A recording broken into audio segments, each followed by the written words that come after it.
Most people make the mistake that thinking it's coming to the end of the year, so it's time to slow down, take it easy a wee bit. But I reckon the fact that you have clicked on this video, you realise it is not the time to be doing that. Instead, you want to take advantage of the next 7 weeks to just try and actually change the whole trajectory of your life for 2025 so that you can make sure 2025 is going to be the best year of your life yet. By the end of this video, I'm going to share with you 5 things that you can make sure that you do before the end of the year so that you can set yourself up for an amazing 2025.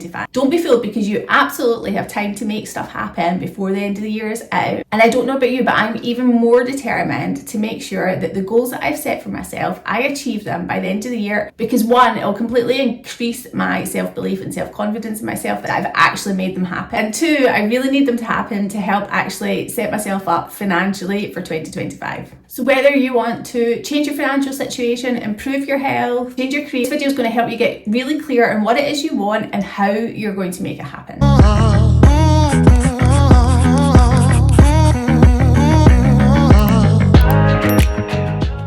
The best place to start is always to actually start reflecting on where it is you are in your life right now, because if you don't do that, then you don't actually realise how you got to where you are, what you did really well, what you did that could actually need improving. If you don't stop to reflect on where you are, then it's actually really difficult to understand how you might need to do something differently, what you might need to improve on. And it's also really important to actually look at what you might have done really, really well and what steps you took to actually help you do that. So like if you've achieved a really big goal this year, then how much effort did you put in? How did you actually achieve it? Then that helps you to recognise actually what you might need to do to take you forward to your next goal as well. Have a notebook, grab a pen, and I've got some amazing journal prompts that will actually help you properly reflect and take stock of where your life's at right now. So number 1, what did you achieve in 2024 that you're really proud of? Think about, what did you have to do to get there? Did you have to push yourself out your comfort zone? Did you have to get up really early? Did you have to work really late? What did you actually have to do to achieve that goal? And the next one to think about is, what did you want to achieve but you didn't? So what stopped you? What got in the way? And I've sat and actually done these exercises for myself. It brought so much self-awareness to how much effort I actually had to put in to get what I wanted. And then also helped me recognise where I've maybe taken my foot off the gas and been a bit slower at doing things, and why I've maybe not got as far forward as I wanted to with some things. And by thinking about what stopped you from maybe achieving something, then it also helps you to see what challenges you might come up against by the end of 2024 and the goals that you're trying to work towards. So have a think about that as well. Like, if there's something you really, really want to do, are there self-sabotaging behaviours that might get in the way? Is work going to get in the way? Or what other things could actually stop you getting to where you want to be? And then you can start thinking about, well, how are you going to actually prevent that from happening as well? So you bring awareness to the challenges you might have and actually how you're going to overcome them as well to make sure that you make it happen. For example, I know the things that I really want to achieve by the end of this year, and I know the things that are going to get in the way of me doing it. Mindful scrolling, looking at the Daily Mail website when I should actually be looking at educational videos, and just some really bad habits that I've let creep in that I know these self-sabotaging behaviours are getting in my way. I am so easily distracted right now, and I totally need to be more disciplined as well. I really need to work on my discipline and my focus. The 2 big goals that I really want to achieve by the end of the year are, one is to get to 1,000 subscribers and 4,000 watch hours so that I can become monetized on YouTube. And the other one is that I really want to get a funded account to continue doing my day trading so that helps to bring in the income that I need. But reflecting on where you're at is not enough. So you also need to set your goals as well. So what is it you want to achieve by the end of 2024? And the way I like to do this is to zone out and just look at the bigger picture. So if you're thinking 5-10 years in the future, what do you want your life to look like? What do you want your days to be like? What do you want to be doing? Who do you want to be surrounded with? Where do you want to live? What sort of job do you want to be doing? Do you want to be working? Do you want to be working for yourself? So give yourself some quiet time to really, really sit and think about this and let your imagination go a wee bit wild and crazy and just think big. And then once you've thought about the bigger picture, you kind of come back down a wee bit to 2025 specifically. So what do you need to be doing in 2025 to take you to that 5-10 year goal? Because then it's just like stepping stones to take you to the next level of where you want to be. So also just sit and ask yourself these questions. What do you want 2025 to look like for you? Well, for me, I want to continue not having to have a 9-to-5 job and bringing in that income for myself. I want to continue to be able to have my YouTube channel. I want to start volunteering. And once you start thinking about what you want for yourself in 2025, it's then like, how do you want to enter 2025? So how can you finish 2024 to make sure you've properly set yourself up for the best start to 2025 as well. So then once you begin to think of that bigger picture, then you can start to think about what can you do now to make that your reality. Just imagine yourself on New Year's Eve. How do you want to feel? Do you want to feel like you've managed to accomplish something really, really big for yourself? Because you pushed yourself that wee bit more, you got out your comfort zone and you did the work. So it's really, really important to get complete clarity on what you want these goals to be, so that you can then begin to get excited about what's possible for you, and it helps to motivate you and push you more to actually do the work as well.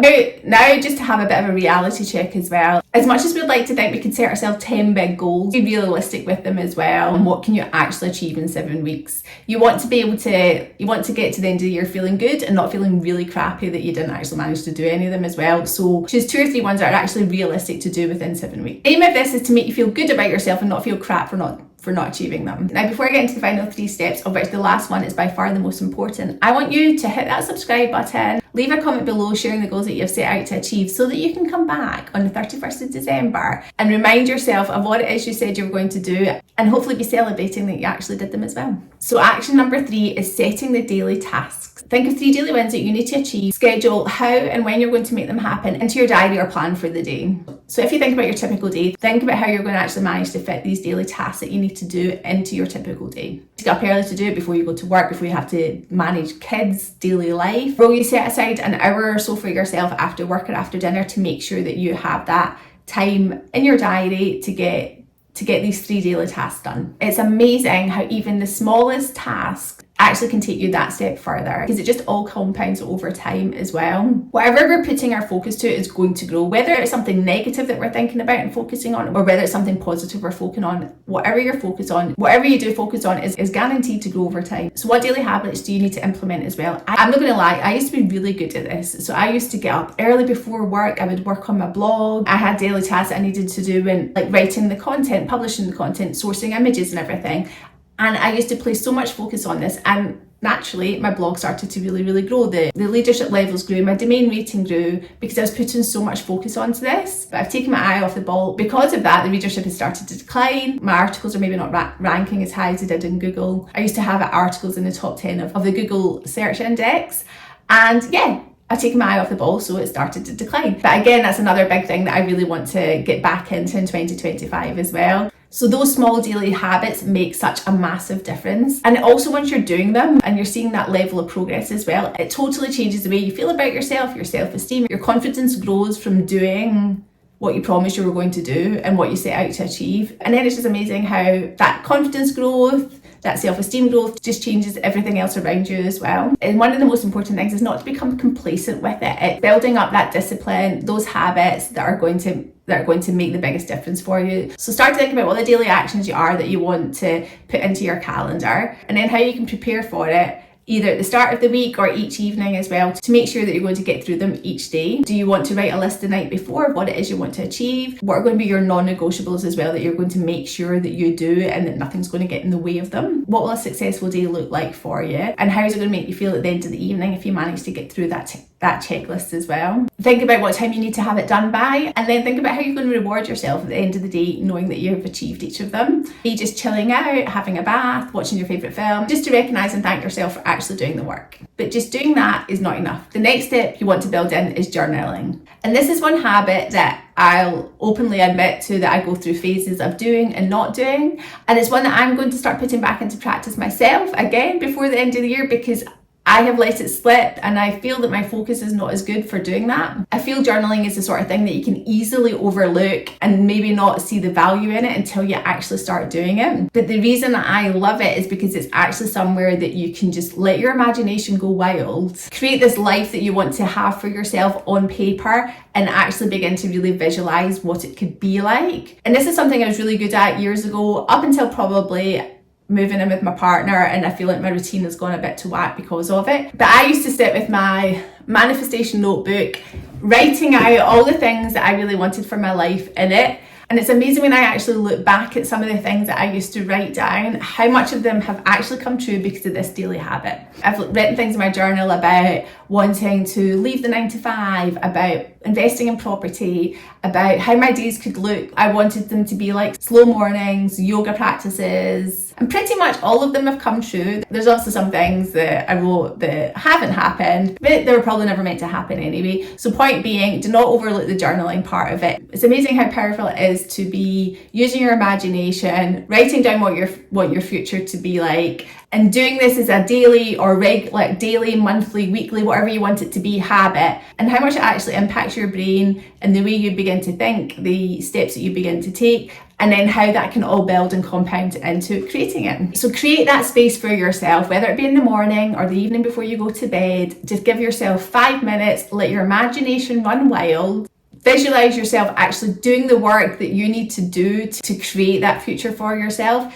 and just get it all out on paper. It helps to bring so much awareness to what it is you actually want, and it feels like a bit of a brain dump as well, just getting all out your brain, all into paper.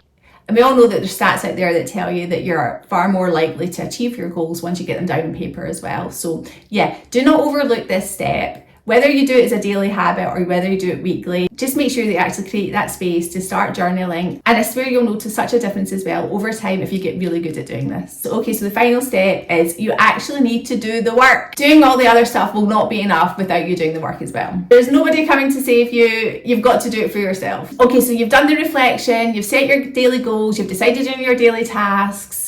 Now you need to just do the daily steps as well. And week after week, you'll get closer and closer and closer to actually making them happen. If you've set the direction and the destination, you've got to get there. It's like science, it's going to happen. People think that manifesting is some sort of mythical thing, but actually it's really just about getting clear on what you want and then making sure it happens. Anything worth happening in life is going to take work, it's going to take effort, it's going to take you getting out of your comfort zone, it's going to take sacrifice, discipline. Then you've just got to choose your hard. Is it harder to not have it, or is it harder to do the work?